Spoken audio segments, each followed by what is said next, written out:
Welcome to The Explainer. Today, we're diving into something really interesting.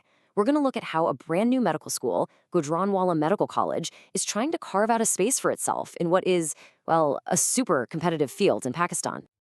And really, that brings us to the big question for today's explainer. You've got this country with a long, proud history of medical education.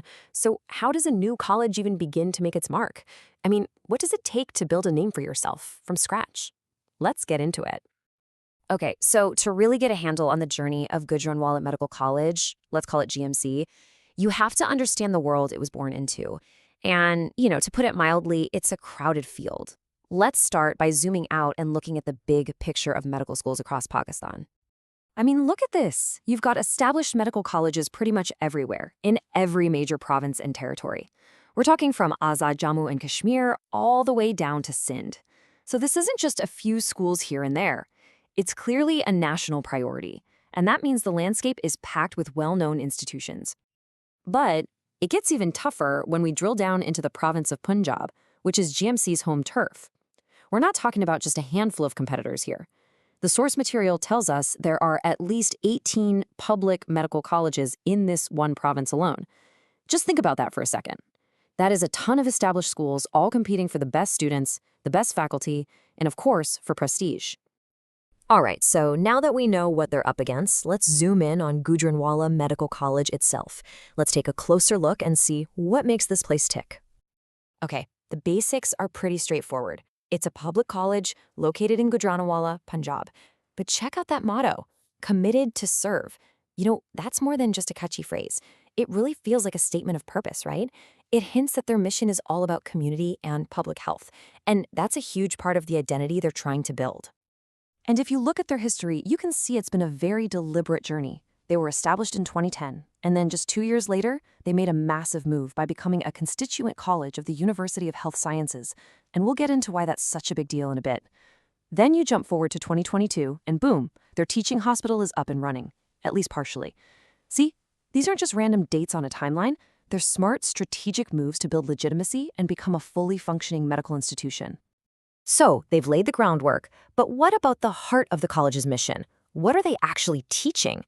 Let's take a look at the curriculum, because this is how they're shaping the next generation of doctors. And yeah, it covers all the bases you'd expect, right? You've got the foundational sciences like anatomy and physiology, the clinical stuff like medicine and surgery, but here's something that really caught my eye: a dedicated department of medical education. Now, for a new college, that's a pretty big deal. It tells you they're not just teaching medicine, they're thinking hard about how to teach it well, and that could be a huge advantage. Now, obviously, a new college can't just go it alone. Its reputation, the value of its degrees, a lot of that comes down to who it's connected with. So let's talk about one of the most powerful moves a new school can make: affiliation.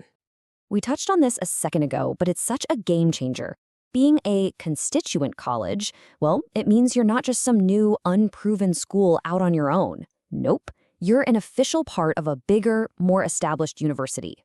You follow their rules, their academic standards. Basically, it's like getting an instant stamp of approval. And for GMC, that anchor is the University of Health Sciences in Lahore, which is a big name. This one connection does so much of the heavy lifting for them. It guarantees their curriculum is up to snuff, and it means their degrees actually carry some serious weight, not just in Pakistan, but around the world. All right, last piece of the puzzle. Let's put the college back into its hometown. What's the deal with Gujranwala? What kind of city is it for higher education? This number, wow, it really says a lot. There are over 30 other higher education institutions in Gujranwala. So GMC isn't just this lone medical school in the middle of nowhere. It's part of a bustling educational hub, and that's huge. It opens the door for collaboration, for sharing resources, and it means students are surrounded by a real culture of learning. So let's circle back to where we started. How does a new college make its mark? Well, for GMC, it looks like the answer is a really smart mix of things. First, they built a solid curriculum that's focused on how to teach. Then, they snagged a powerful university affiliation to get that instant credibility. And finally, they're part of this awesome, thriving educational city. It's a fantastic playbook for any new school, really. The foundation is definitely solid, which leaves us with the big, exciting question: what's next for this young college? Thanks for joining me on this deep dive.